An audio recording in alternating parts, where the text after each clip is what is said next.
Hello friends, welcome to my channel. Our today's topic is Section 179. Section 179 किसके बारे में बात करता है? Powers of board of directors, यानी बोर्ड ऑफ डायरेक्टर्स की क्या क्या पावर्स होती है कंपनी में। तो सबसे पहले स्टार्ट करते हैं, सेक्शन को ब्रीफ में समझते हैं कि एक कंपनी जो है वो किस तरह का पर्सन होती है। Artificial person. अब आर्टिफिशियल पर्सन किसी भी तरह का डिसीजन तो ले नहीं सकता, तो डिसीजन कौन लेगा उसके बिहाफ पे? कोई इंडिविजुअल। अब वो इंडिविजुअल कौन होगा? डायरेक्टर्स ही हैं जो सारे डिसीजंस लेंगे। सो कंपनी जो आर्टिफिशियल पर्सन है उसका रिप्रेजेंटेटिव कौन है? डायरेक्टर, क्योंकि कंपनी के बिहाफ पे कौन डिसीजन ले रहा है? डायरेक्टर। सो जो भी जिम्मेदारी बनती है वो किसकी बनेगी? डायरेक्टर की। सो हम ये कह सकते हैं, फर्स्ट, पावर ऑफ जो कंपनी है, power of company is equal to power of directors, यानी बोर्ड ऑफ डायरेक्टर्स जो भी है। सो ऐसा हमने क्यों कहा? क्योंकि एक कंपनी खुद डिसीजन तो लेगी नहीं, उसको कोई पावर तो है नहीं, तो उसका रिप्रेजेंटेटिव कौन है? डायरेक्टर्स। तो हम ये कह सकते हैं कि power of company is equal to power of directors. Second, power of share holders is not equal to power of board of directors. ऐसा क्यों? क्योंकि shareholder is not artificial person. वो अपने खुद के डिसीजंस ले सकते हैं, उनको रूल्स पता है, रेगुलेशंस पता है, वो जो चाहें वो कर सकते हैं, अपने हिसाब से वोट दे सकते हैं, तो उनका एक अपना पॉइंट ऑफ व्यू होता है। तो उनकी powers is not equal to power of board of directors. तो अब इन शेयर होल्डर्स की पावर्स कब बीओडी की पावर बनेगी? जब किसी भी तरह का ऑर्डिनरी रिजोल्यूशन पास किया गया है जनरल मीटिंग में। किस रिलेशन में? अगर शेयर होल्डर ने अपनी कोई पावर डेलीगेट की है बोर्ड ऑफ डायरेक्टर्स को in ordinary resolution in general meeting, तब हम कह सकते हैं कि power of share holders is equal to power of board of directors. But in general situation power is not equal to board of directors, because shareholders के अपने rules होते हैं, रेगुलेशंस होती है, वो समझते हैं सारे रूल्स रेगुलेशन को, उनके पास राइट टू वोट होता है, राइट टू टेक डिसीजंस होते हैं।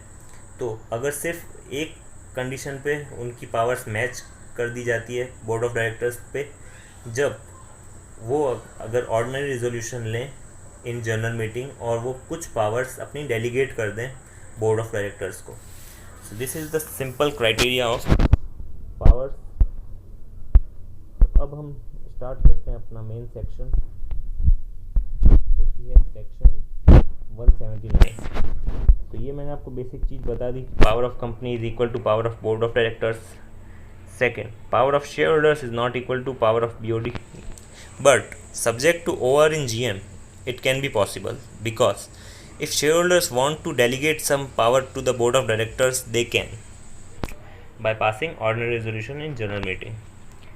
Next, prior acts remains valid, यानी अगर कोई शेयर होल्डर अपनी पावर डेलीगेट कर देता है और बाद में वो पावर वापस ले लेता है कुछ महीनों बाद या कुछ सालों बाद, तो जब जो जो डिसीजंस बीओडी ले चुका है on behalf of share holders वो वैलिड रहेंगे, भले ही शेयर होल्डर ने अपनी पावर वापस ले ली है। बिकॉज जब उसने पावर वापस ली उसके बाद के जो भी डिसीजंस हैं वो नल एंड वॉइड माने जाएंगे, किसी भी तरह का उसमें इफेक्ट नहीं माना जाएगा। बट जो डिसीजंस प्रायर ले चुके हैं, यानी पहले ले चुके हैं, वो सारे डिसीजंस वैलिड माने जाएंगे, उसमें किसी भी तरह का चेंज नहीं होगा।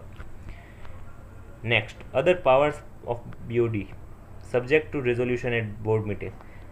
बीओडी यानी बोर्ड ऑफ डायरेक्टर्स की और भी बहुत सारी पावर्स पढ़ेंगे हम, बट वो पावर्स है subject to board resolution at board meeting. Board में जो भी रेजोल्यूशन लिया जाएगा उसके अकॉर्डिंग ये पावर्स होगी। so, क्या क्या अदर पावर्स होती है ये मैंने तो नहीं बनाया, ये मेरे को जिसने पढ़ाया था उनका है। ये ABCD बिल फ्रॉग, ये एक मेमोनिक है जिससे आप याद रख सकते हैं इन पॉइंट्स को।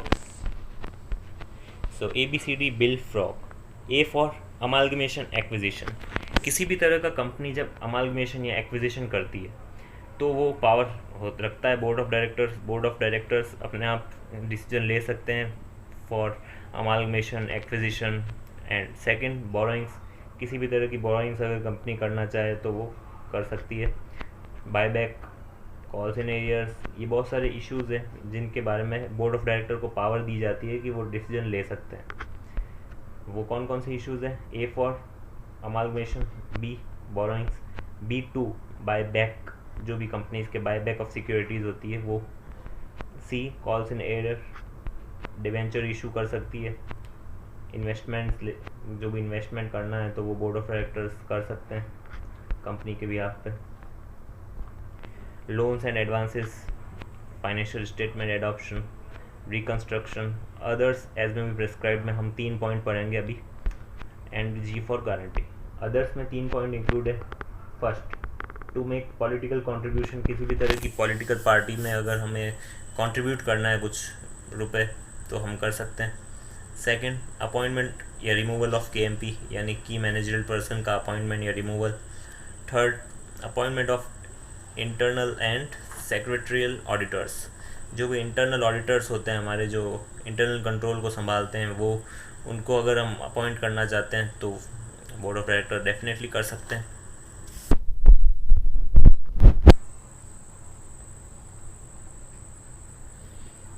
अब क्या कहा गया है? एट, सो नेक्स्ट इसमें क्या कहा गया है? एट बोर्ड मीटिंग, ये जो फॉलोइंग पावर्स, हमने जो भी पावर्स पढ़ी, ये डेलीगेट कर सकता है बोर्ड किसको? मैनेजरियल पर्सन को, मैनेजिंग डायरेक्टर को, ओके। बट B1ILG यानी